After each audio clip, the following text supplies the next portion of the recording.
वंशात त्यांच्या कृपादानी कथेचा विस्तार बाबाजी सद्गुरुदास यांची केली स्मरण होय सकळ विद्यांचे अधिकरण तेजोंदू श्री चरण श्री गुरूंचे ते नमस्कार आता सेवे लागी सेवक झालो तुमच्या लागलो निज चरणा अहो स्वामी तुकया देवा यावरी न करावा अभेद मारून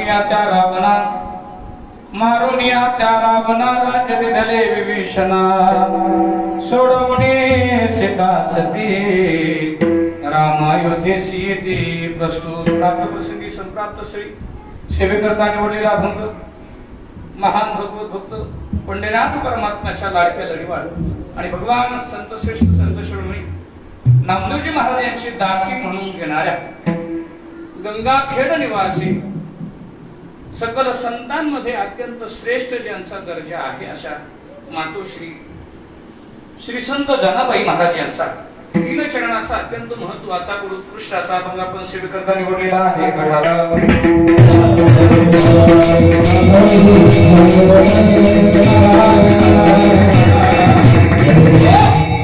अभंग श्रीमंत श्री संत जनाबाई महाराज यांचा असून अभंगाचे चरण 3 आहे. अभंगाचा प्रतिपाद्य विषय असा आहे. या अभंगाद्वारे श्री संत जनाबाई महाराज भगवान परमात्म्याची काय ख्याती आहे आणि ती रामायणामध्ये काय वर्णन केली याचं वर्णन करतात. विठाला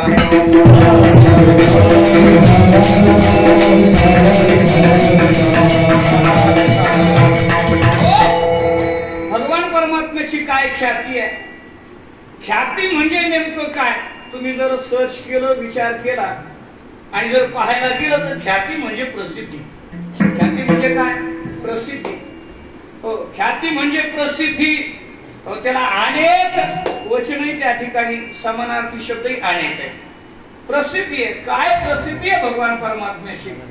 काय प्रसिद्धी आहे तुमची माझी आणि काय प्रसिद्धी आहे संतांची.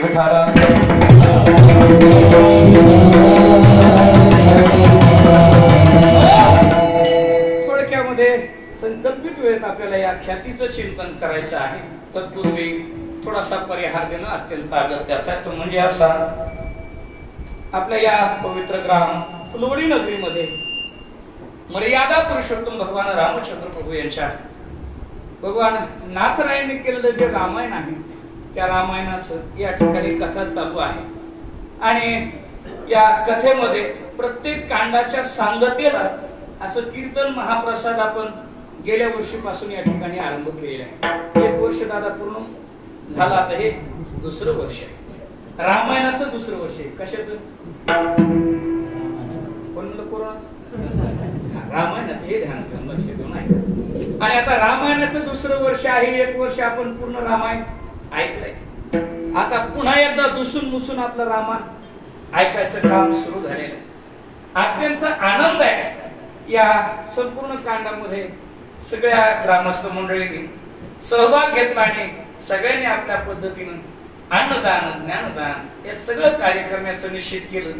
यावेळेस या कांडाच्या सांगतीचे यजमान आहेत आपल्याच गावातील श्री प्रदीपजी परशुरामजी वाघमारे.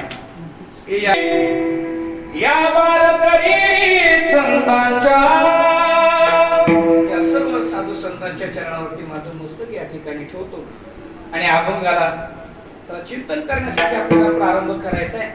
वेळ आपल्या लक्षात आहे. माता मौल्या मी आल्यापासून पाहतो 11 वाजल्यापासून बसलेले आहे. हो आणि त्यांची कमाल आहे महाराज. त्या आजही कथेला कुठे असलं ना तर यांची संख्या जास्तच. कोणाची बोला बोला महिला मंडळीची संख्या जास्त आहे. रामायणाला जास्त, भागवताला जास्त, पारायणाला जास्त, हरिपाठाला जास्त, कीर्तनाला जास्त, रडायला कुठे दादा दादा याची संख्या जास्त. हो आणि त्याचं त्याला फळ मिळालं दादा. तुम्ही मागच्या वेळेला बोललो का नाही बोललो माझ्या लक्षात नाही. पण तेच त्याला फळ मिळालं. हो दादा आता यायचं फळ काय. आता मी काय काय सांगू. जर मोजायला गेलो हो तर सगळे हसायलाच बाया. त्याला कळालं की मला काय म्हणायचं. होय नाना कळालं याचं कारण आहे. त्या म्हणल्या ना बरोबर आहे महाराज. नाना यांनी पूजा केली श्रद्धेनं सगळं काही भगवंताला अर्पण केलं त्याचं फळ मिळालं. त्या हो, पहिलं फळ मिळालं हाफ तिकीट झालं, पुन्हा मुलुकाची हो ना. दुसरं फळ मिळालं मुख्यमंत्र्याच्या लाडक्या बहीण झाल्या. आता मला वाटतं आपण विचार करायला पाहिजे पुरुष मंडळी. याचं कारण आहे, जर आपण श्रद्धेनं जर नाही पुढे आलो आणि आपण जर भजन कीर्तन नाही केलं तर एखादा असं त्याला वरदान मिळेल का मग गडी ढोराकडे बिठवायचे नाही पाहिजे. विनोदाचा भाग सोडून द्या. तात्पर्य असा आहे, हे सर्व माता भगिनीची खूप श्रद्धा आहे, श्रद्धेनं सर्व काही ऐकतात. मी आल्या पाहिजे सावताराबांचं महादेवाचं दर्शन घ्यायला गेलो. काही माता मंडळी तिथे पूजेला होत्या महादेवाची. म्हणजे तात्पर्य असं आहे की जीवनामध्ये भक्ती कशी करावी या महिला मंडळीकडे पाहिलं पाहिजे, शिकलं पाहिजे. आणि आज बहुसंख्येनं माता भगिनी म्हणून जनाबाई महाराजांचा अभंग आपण सेवेकरता निवडलेला आहे. चोथार या अभंगामध्ये जनाबाई महाराजांनी ख्याती सांगितली. गिरी महाराज काय सांगितली? ख्याती. बर, आता दोन गोष्टी लक्ष देऊ नाही का. ख्याती कोणाकोणाची? या जगात 3 प्रमुख घटक आहेत बर का महाराज. किती घटक आहे? 3 घटक. पहिला परमात्मा, त्याची ख्याती. बर, त्याच्यानंतर तुमची आमची जीवाचीही ख्याती आहे आणि त्याच्यानंतर संतांचीही ख्याती. पण आता फरक एवढाच आहे का देवाची ख्याती वेगळी, तुमची माझी ख्याती वेगळी आणि संतांची ख्याती वेगळी. ख्याती म्हणजे लक्षात आलं तुम्हाला? ख्याती म्हणजे प्रसिद्धी, त्यांचं अलौकिक कार्य जीवनातलं. आपल्या काय आपली ख्याती जर सांगितली तुम्हाला तर महाराज बसता. याचं कारण आहे आपली ख्याती सांगण्यासारखीच नाही अशोक महाराज, म्हणून तर ही अडचण आहे. देवाची ख्याती सांगण्यासारखी म्हणून जनाबाई महाराजांनी या अभंगामध्ये 2 उदाहरणं आपल्याला प्रमुख तत्वानं सांगितली आणि त्याच्यातून सांगण्याचा प्रयत्न केला की भगवंताची अशी ख्याती आहे. काय ख्याती आहे परमात्म्याची ती आपल्याला पाहिजे. तत्पूर्वी संतांची ख्याती आहे का?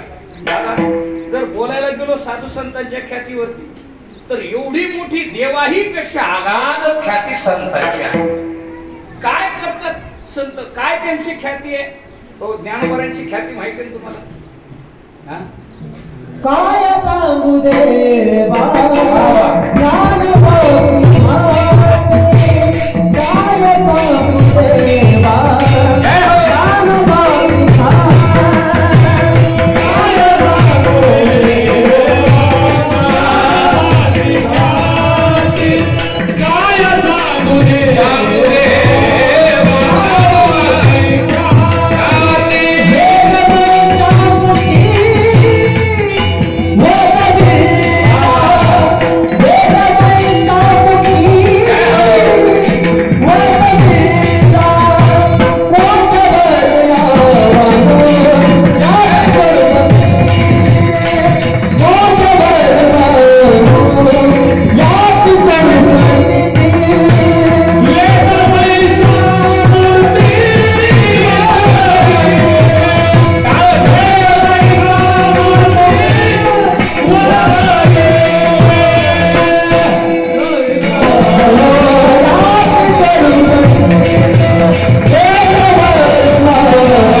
काय प्रमाणे ख्याती आली याच्यात.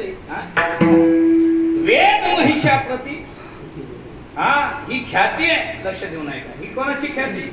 संतांची ख्याती. बर, तुमची माझी ख्याती काय सांगावं नाना? तुमची माझी ख्याती, आपल्या ख्यातीचा विचारच करू नये. काल परवा आमच्या गावात एक बाई भांडत होती म्हणे, महाराज काय सांगता तुम्ही दररोज जाऊन कीर्तनात मंदिरात गेलं पाहिजे, मंदिरात गेलं पाहिजे. काय उपयोग मंदिरात जाऊन? काय झालं? काय झालं म्हणजे काय? पहिले म्हणले आमची ते मंदिरात गेल्यावर का काय करून आले? काय नाही मंदिरात लाईट शाट झालं मंदिरात नाही गेले मला पडतील नाही तर होते काय. मग आता सांगा, ही तुमची माझी ख्याती, आपली ख्याती वेगळी महाराज. आपली ख्याती म्हणजे काय? तुमची माझी ख्याती म्हणजे नाश पावणं विठाला.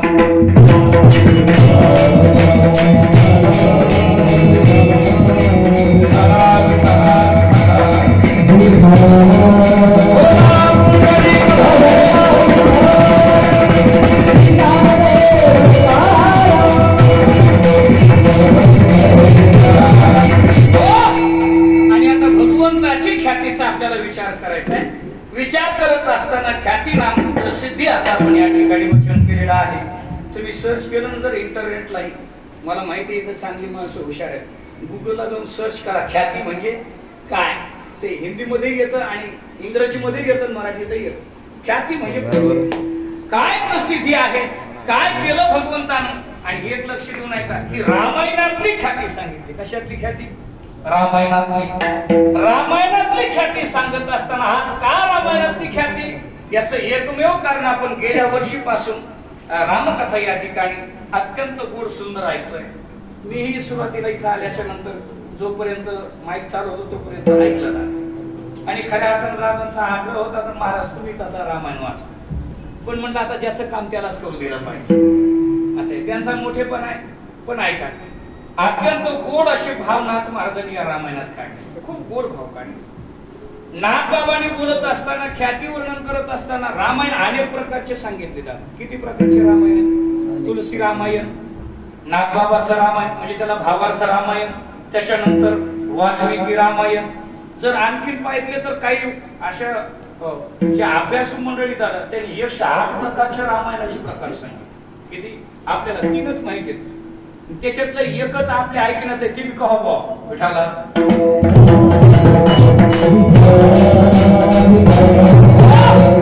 रामायणाची ख्याती आज का गरजेची याचं पहिलं कारण आहे, आज आपल्या महाराष्ट्राची देशाची दशा आणि दिशा पाहता शिवाजी महाराज रामायण हा महत्वाचा आहे. आज मर्यादा कोणाची कोणाला राहिलेली नाही. म्हणून मर्यादा पुरुषोत्तम भगवान रामचंद्र प्रभूचं चरित्र ऐकलं पाहिजे.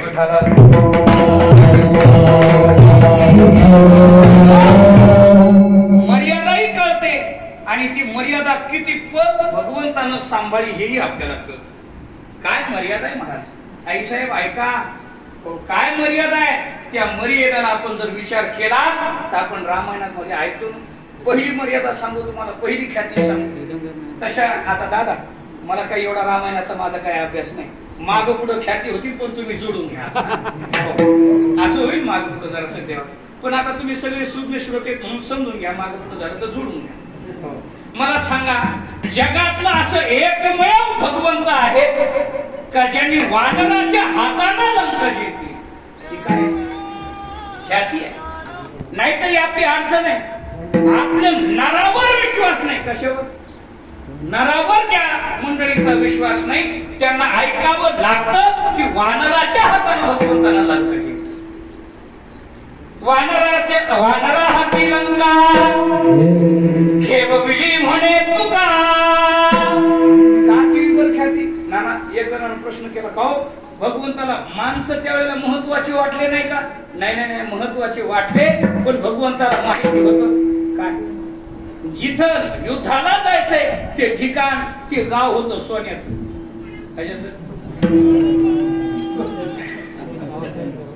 आणि मग आता मला सांगा तुम्ही, आपल्या माणसाची अशी कंडिशन आहे दादा, जर माणसं संध्याकाळी रामायणाला निघाले आणि एखाद्याचा आता ते 200चा 250चे आता डॉलर निघाले, 5चा जसा 10चा ठोकळ्या तसे 200चे 250चे ठोकळे निघाले.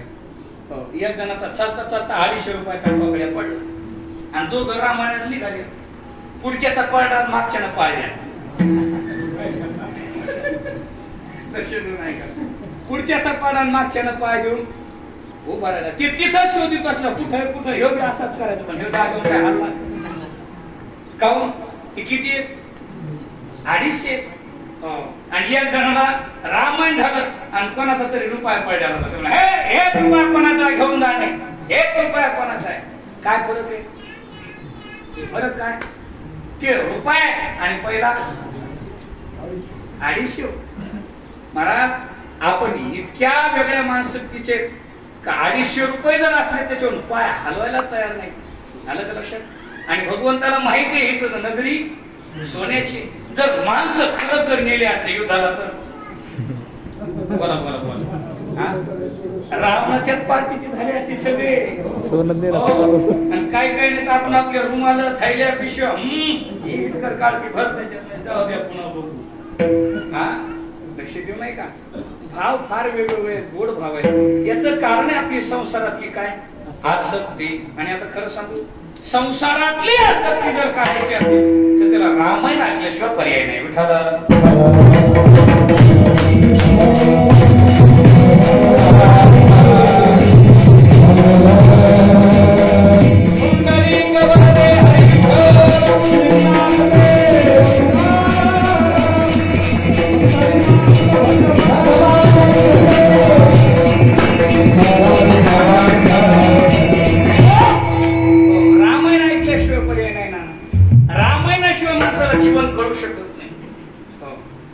सध्या माणसं बोलत नाहीत एकमेकाला असं काही नाही दादा, बोलतात पण असे बोलतात तुम्ही काय म्हणा ते होच म्हणते. काय म्हणते? होच, नाही शब्दच नाही. कशा नाही होत म्हणते माणसं. आणि कोण म्हणते हे तुम्हाला सगळ्यात काही जास्त वेगळं सांगायची गरज नाही. एक पुढारी आले गावात आपल्या आल्याच्या नंतर सगळी माणसं तक्रार घेऊन आले. साहेब साहेब साहेब म्हटले काय झालं? कशाला बी हो म्हणतात याच्याबद्दल सांग. आल्याच्या नंतर म्हटले अहो साहेब काय सांगा तुम्हाला आमच्या गावची अवस्था. आमच्या गावात पूल नाही. काय नाही? पूल नाही. ते म्हणले पिये यांचा पूल लिहून घ्या. दुसरा पळत झाला साहेब ओ साहेब थांबा थांबा थांबा आमच्या गावात नदी बी नाही. म्हणजे याची नदी लिहून घ्या. तिसरा आला म्हणलं ओ साहेब आमच्या गावाला डोंगर नाही. म्हणजे याचा डोंगर बी लिहून घ्या. आता नाना जिथं डोंगर आहे तिथंच नदी आणि जिथं नदी तिथंच पूल करता येते. आता डोंगर नदी करता येत असते का माणसाला? पण माणसं नाही म्हणायची तयारीच नाही. काही होच म्हणतात. कशालाही हो म्हणते माणसं. नाही असं काही नाही. कशालाही हो म्हटलं नाही पाहिजे. माणसाचं वचन हे सत्य असलं पाहिजे. मर्यादा पुरुषोत्तम भगवान रामचंद्र प्रभू मर्यादेचं पालन करतात.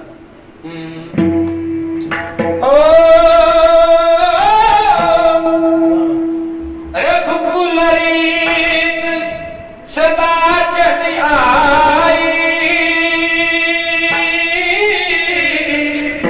प्राण जाय पर वचन न जाई. राम सिया राम जय जय राम.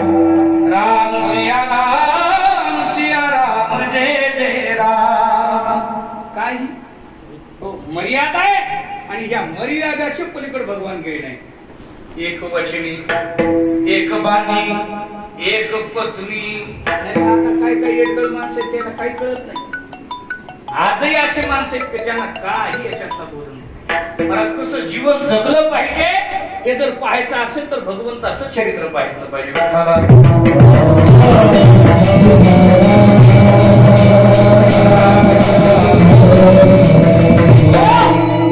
योग्य आईचा सन्मान करणारे प्रभू म्हणजे रामचंद्र प्रभू.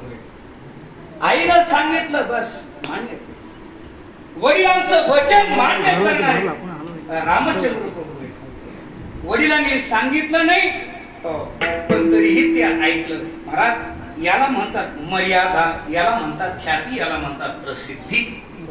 आपण ऐकतो ना कधी कधी मातेनं भगवंताला सांगितलं. कोणाला वनवास? हो मला वाटतं महाराजाला म्हणतात का काय रामप्रभूला वनवास आणि भरताला राज्य. बरं आता मला तुम्हाला एक प्रश्न विचारायचा आहे. भरतामध्ये आणि मर्यादा पुरुषोत्तम भगवान रामचंद्र प्रभू यांच्यामध्ये काय अंतर आहे? काहीच अंतर नाही.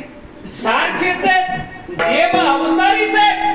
परंतु मर्यादा पुरुषोत्तम भगवान रामचंद्र प्रभू यांनी ख्याती अशी केली जीवनामध्ये भगवंताचं नाव घेतलं आणि पाऊल जरी टाकला तर महाराज म्हटले यज्ञची यज्ञ घडतात.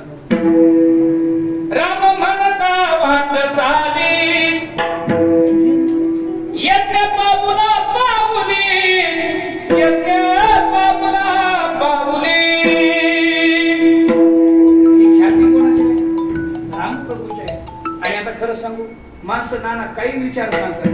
मला वाटतं काही विचार सांगण्यासाठी त्याला आधार संतांचे शब्द असले पाहिजे. कुठे महाराज? आता रामप्रभूचं वर्णन केले. राम म्हणता वाट चाली यज्ञ पाऊला पाऊली. हे प्रमाण आहे आणि त्या प्रमाणाने आपण जीवन जगलं पाहिजे. बर जाऊ दे ज्याला येता येत नाही रामायण ऐकायला. आता एवढ्या माता मौल्या आल्या.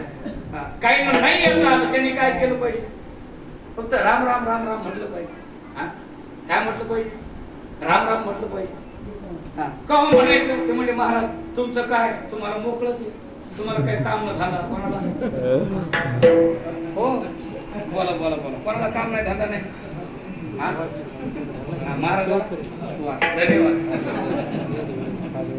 आम्हाला काम आहेत ना महाराज. हो सकाळी कुठे गेली म्हणजे आम्हाला सोयाबीन काढावं लागते. म्हणजे ते आमच्या पैसे गेली का सोयाबीन काढायला गेली. असं आहे. सगळ्यांना काम आहे. भजनी मंडळीला महाराजाला काय काम आहे?